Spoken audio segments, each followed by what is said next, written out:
Welcome to cooking studio Tamil. இன்றைக்கி நம்ம சேனலில் ரொம்பவே சூப்பரான பால் பணியாரம் எப்படி செய்கிறதுனா பார்க்க போகிறோம். வாங்க எப்படி செய்கிறதுன்னு ரெசிபிக்குள்ளே போகலாம். இதுக்கு நான் 2 கப் பச்சரிசி எடுத்திருக்கேன். 2 கப் பச்சரிசிக்கு 1 கப் உளுந்தம்பருப்பு சரியான அளவு. இதை ஒரு 2 மணி நேரம் நல்லா ஊற வச்சுருங்க. நான் இன்றைக்கி தேங்காய் பால் சேர்த்து தான் மாவு அரைக்க போகிறேன். அதுக்காக இப்போ தேங்காய் பால் ரெடி பண்ணிக்கலாம். அரை மூடி தேங்காவை துருவி இந்த மாதிரி மிக்ஸி ஜாரில் சேர்த்துருக்கேன். தேவையான அளவு தண்ணி சேர்த்து இதை நல்லா அரைச்சி எடுத்துக்கலாம்.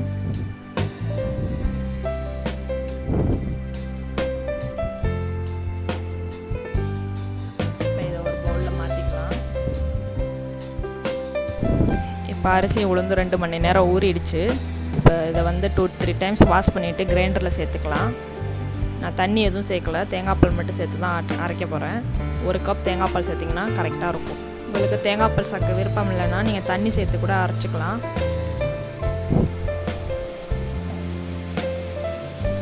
இப்போ மாவு நல்லா அரைஞ்சிருச்சு. இதுக்கு நான் 2 கப் சர்க்கரை சேர்த்துருக்கேன். மாவு ஃபுல்லாக அரைச்சதுக்கப்புறம் தான் நீங்கள் சர்க்கரை சேர்க்கணும். இது கூடவே கொஞ்சமாக 1/4 டீஸ்பூன் உப்பு சேர்த்துருக்கேன். இப்போ இந்த பக்குவத்துக்கு மாவை ஆட்டி எடுத்துக்கலாம். மாவு ரெடி ஆயிடுச்சு. இப்போ ஒரு கடாயில் எண்ணெய் வச்சுருக்கேன். இப்போ நம்ம ஆட்டி வச்ச மாவை குட்டி குட்டி பால் ஷேப்பில் போட்டு பொரிச்சு எடுத்துக்கலாம். சின்ன சின்னதாகவே போடுங்க. பணியாரம் கொஞ்சம் வெந்ததும் தன்னாலே மேல் எழும்பி வரும் பணியாரம். அதுக்கப்புறம் நீங்கள் திருப்பி விட்டு கோல்டன் ப்ரௌன் கலருக்கு வேக வச்சு எடுத்துக்கோங்க.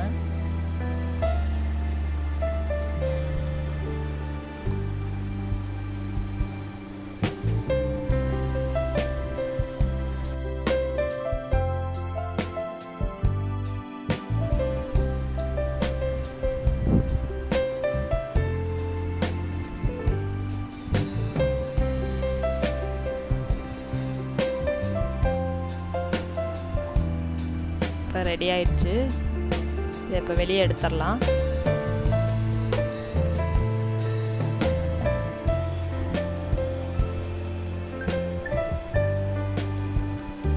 பார்க்கும்போதே அவ்வளோ சூப்பராக இருக்குது. கண்டிப்பாக நல்லாயிருக்கும். உங்கள் வீட்டில் நீங்கள் ட்ரை பண்ணி பாருங்கள். இது சும்மா சாப்பிடவே அவ்வளோ சூப்பராக இருக்கும். உங்களுக்கு விருப்பம்னாக்கா நீங்கள் தேங்காய் பாலில் சேர்த்து கூட சாப்பிட்லாம். இப்போ நான் கொஞ்சமாக தேங்காய் பால் ஆட் பண்ண போகிறேன். தேங்காய் பாலில் உங்களுக்கு தேவையான அளவு சர்க்கரை சேர்த்துக்கோங்க.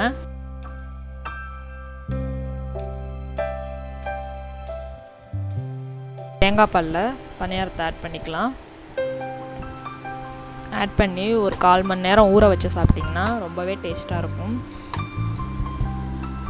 பார்க்கும்போதே சூப்பராக இருக்குது. கண்டிப்பாக டேஸ்ட்டும் நல்லாயிருக்கும். உங்கள் வீட்டில் ட்ரை பண்ணி பாருங்கள். உங்களுக்கு இந்த ரெசிபி பிடிச்சிருந்துச்சுன்னா லைக் பண்ணுங்கள், ஷேர் பண்ணுங்கள், கமெண்ட் பண்ணுங்கள். மறக்காமல் எங்களோட சேனலை சப்ஸ்கிரைப் பண்ணிக்கோங்க. தேங்க்ஸ் ஃபார் வாட்சிங்.